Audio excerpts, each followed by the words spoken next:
లేదు మీరు అలా బంధించాం అనుకోండి, గాలి తగిలినప్పుడు ఏమవుతుంది, శరీరం మళ్ళీ లాక్కునే గుణం ఉంది, లాగేసుకుంటుంది. అప్పుడు శరీరానికి అనేక చర్మ రోగాలు రావటం, రక్తం పాడవటం ఇట్లా జరుగుతూ ఉంటుంది. ఆరోగ్యాన్ని పరిరక్షించుకోవాలంటే ముఖ్యంగా ఏంటంటే సూర్యోదయానికి నిద్ర లేవటం, అట్లాగే అర్ధరాత్రి సమయం కాకోకుండా వీలైనంత తొందరగా మన పనులు ఎప్పుడూ ఉంటాయి. పనులు ఏ టైంలో ఏ పని చేసుకోవాలో, ఏ టైంలో ఏ ఆహారం తీసుకోవాలో తీసుకొని ఆయా టైంలో చక్కని నిద్ర వస్తూ ఉంటుంది. కానీ దాన్ని ఆఫ్ చేసి ఏదో పనికిరాని పని.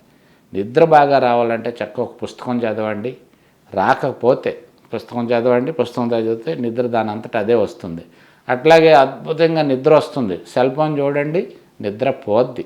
సెల్ ఫోన్ చూడమని కాదు, ఎందుకనంటే ఈ చెల్లలు, ఈ కంప్యూటర్లు ఇటు నుంచి వచ్చినటువంటి అనేక రకాల ఎలక్ట్రానిక్స్ నుంచి వచ్చే రేడియేషన్స్ తలను పాడు చేస్తే, కళ్ళును పాడు చేస్తే, మెదడును పాడు చేస్తే, ఆ వాయువులు ఆక్సిజన్ని ఎవాపరేట్ చేస్తే, శరీరానికి అందే చక్కటి అమృతతుల్యమైన ఆక్సిజన్ని ఎవాపరేట్ చేసి అందులో విలీనం అయిపోయి మన శరీర గ్రంథుల్లో ప్రవేశం చేసి అనారోగ్య ప్రాప్తానికి గురి చేస్తాయి. కాబట్టి అవసర నిమిత్తం ఫోన్లు వాడుకోండి, తప్పదు. ఎలాగ మరి జీవనశైలి. అట్లాగే నిద్ర అనేది కంపల్సరీ. ఈరోజు రాత్రి నిద్రపోలేదు, తెల్లవారి పడుకుందాం అంటే అది ఎప్పుడు భర్తీ కాదమ్మా. అప్పుడే రాత్రి నిద్ర రాత్రిదే, పగల నిద్ర పగలే. 11 గంటల వరకు పని ఉందనుకోండి, 11ంటికి పడుకోండి, 5:30కే లేవండి. దాని భర్తీ పొద్దున్న మధ్యాహ్నం ఎప్పుడు 1 గంట తీర్చుకోండి, పర్వాలేదు. అంతేగాని రాత్రి 12 గంటల వరకు పడుకోవాల్సిన 8 గంటలు రాత్రి అంతా మేల్కోండి, తెల్లవారి సేద తీర్చుకొని నిద్రపోతానంటే అది కుదరదు. అది కాదు అసలు. అయిపోయిన కాలాన్ని భర్తీ చేయడం అనేది జరగదు. కాలం ఎలా భర్తీ చేయలేమో అట్లా శరీరానికి కావాల్సిన దాన్ని కూడా భర్తీ చేయలేము. ముఖ్యంగా దేహానికి ఉన్న ఇబ్బందుల కోసం చిన్నదానికి చిటికదానికి సెకండ్ ఒపీనియన్ తీసుకోకుండా ఆపరేషన్లని ఇవన్నీ చేయించుకోవద్దు. ఆరోగ్యం సవ్యంగా ఉండాలి అంటే నేను చేసినటువంటిది వెనక్కి వెళ్ళాలి. బాగా ఏజ్ పరంగా కూడా పిల్లల తిండికి పెద్దవాళ్ళ తిండికి చాలా తేడా వ్యత్యాసం ఉండాలి. పెద్దవాళ్ళు తినేది అతి తక్కువ తినాలి, ఎక్కువసార్లు కొద్దిగా తినాలి. 50-60 ఏళ్ళు దాటిందంటే మాంసాహారం తిన్నటువంటి వాళ్ళని దాన్ని శాంతం నిర్మూలన చేసేస్తే ఆరోగ్యం దానంతటా అదే సంతరించుకొని చక్కగా కొన్ని ఆహారాలు తినకపోవటం వల్ల అనారోగ్యం ప్రాప్తం, కొన్ని తినటం వల్ల రోగప్రాప్తం. తినకూడదని మనకు తెలుసు. మసాలాలు, మాంసాహారాలు, నిలవ పచ్చళ్ళు, అట్లాగే రకరకాల ఈ ఫ్రిడ్జ్లు, వీటి ప్రభావం ఎంతైనా మనుషుల మీద చాలా అద్భుతంగా ఉంది. కూలింగ్ వల్ల ఏంటంటే రక్తం, మన శరీరంలో రక్తం వేడవటం, చల్లబడటం అదేంటంటే అధికంగా చల్లబరుస్తూ ఉంటుంది. ఒకసారి మళ్ళీ ఉన్నదాన్ని అంతటిని మళ్ళీ దాన్ని వేడి చేసేపాటికి శరీరానికి శక్తి సరిపోదమ్మా. కూలింగ్ పదార్థాలు బాగా తగ్గించుకోండి, ఆరోగ్యాన్ని పరిరక్షించుకోండి. ఇందాక చెప్పుకున్నాం, సర్వవ్యాధీనాం మలవసాత్తు. ఏ వ్యాధికైనా ప్రధాన కారకం మలం. మలమూత్ర విసర్జన కరెక్ట్గా చేసుకోండి, సూర్యోదయానికి లెగండి, ఆరోగ్యవంతులు అవ్వండి.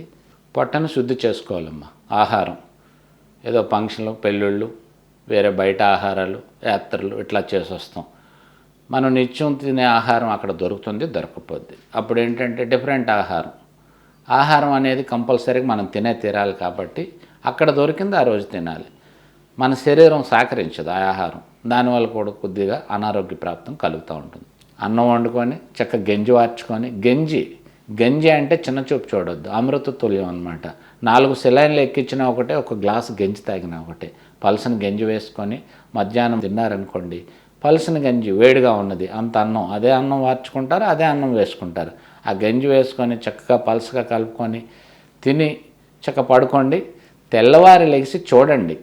గంజి అన్నం చెప్పారు మూలికా వైద్యులంట పాపారావు గారు గంజి అన్నం తిన్నమారా, ఇంత చీప్ ట్రిప్పా అనుకోవద్దు. అది తిని పొద్దున్న ఎలా ఉందో మీకే తెలుస్తుంది.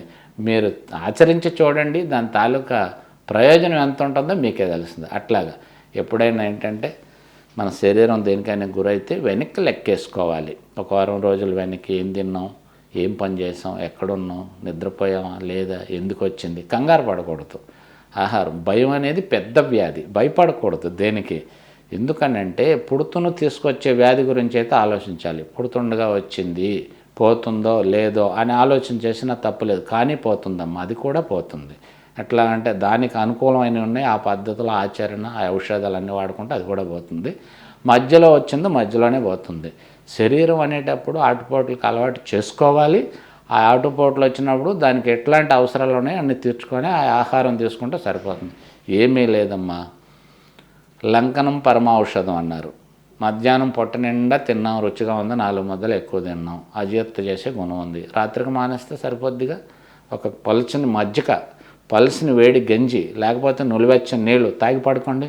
తెల్లారిపాటికి దేహం ఎంత తేలిగ్గా ఉంటుందో, చాలా చక్కగా ఉంటుంది. అట్లాగా ఆహార నియంత్రణ చేసుకుంటే ఆరోగ్యం దానికి అదే సంతరించుకుంటూ కావలసినంత ఆరోగ్యం ఉంటుంది. అట్లాగే ఆయిల్స్, మన పూర్వీకులు ఏమిటంటే వారానికి 2-3 పర్యాయాలైనా మన ఇంట్లో సౌలభ్యం చక్కగా గానుగులు ఆడించి నూనెలు ఉండేవి, శరీరం అంతా పూసుకుండేవారు, గోరువెచ్చని నీళ్ళతో చక్కగా స్నానం చేసేవారు.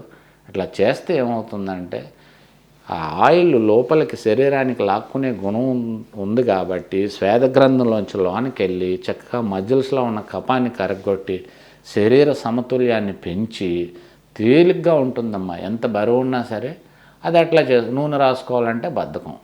ఆ నూనె రాసుకునే విధానం కూడా తెలియదు. ఇప్పుడు తల్లులకి తెలియదు, పిల్లలకి అసలు తెలియదు. బామ్మలు, పెద్దవాళ్ళు, వృద్ధులు, తాత బామ్మ అంటే అసహ్యం. అట్లాంటివన్నీ కాదమ్మా. మన దేశానికి ఒక సంస్కృతి ఉంది. పెద్దవాళ్ళని గౌరవించాలి. పిల్లవాళ్ళు ఎప్పుడైనా బయటకు వెళ్ళేటప్పుడు పెద్దవాళ్ళ కాళ్ళకు నమస్కారం చేసి వెళ్తే చాలా అద్భుతం. ఇవన్నీ అలవాటు చేసుకోవాలి. అలా చేయటం మూలాన ఆ నెలలో, ఆ సంవత్సరంలో ఒక 6 మాసాలకైనా ఆ ఫలితం ఏమిటనేది తెలుస్తుంది. అట్లాగా ఆచరణ పెట్టండి. మనకు మంచి ధర్మం ఉంది. ఈ ధర్మాన్ని పాటిస్తారని మనసవాచ ఈ పిఎంసి ఛానల్ ద్వారా నేను మీకు అందరికీ ఈ టిప్స్ చెప్పి మీ ముందుకు వచ్చి అన్నీ మనసవాచ ఆచరణలో పెట్టండి. శుభం అమ్మ.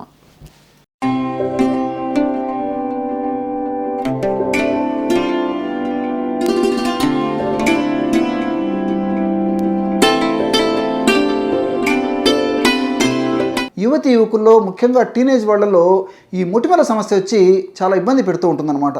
మరి ఇలాంటి వాళ్ళు వాటికి దూరంగా ఉంటే చాలా చాలా మంచిది. మరి ఇలాంటి వాళ్ళు ఎలాంటి ఔషధాన్ని వాడుకోవాలంటే త్రిఫల చూర్ణం 75 గ్రాములు, పసుపు చూర్ణం 25 గ్రాములు, ఈ రెంటిని బాగా కలిపేసి ఒక గాజు సీసాలో నిల్వ ఉంచుకొని రోజు ఒక్కసారి ఉదయం కానీ, మధ్యాహ్నం కానీ, సాయంత్రం కానీ, రాత్రి కానీ ఎప్పుడు వీలైతే అప్పుడు తగినంత నీరు కలిపేసి పేస్ట్లా చేసేసి ముఖానికంతా లేపనం చేసి 1 గంట సేపు ఆగిన తర్వాత గోరువెచ్చని నీళ్ళతో కడుక్కుంటూ ఉండాలన్నమాట.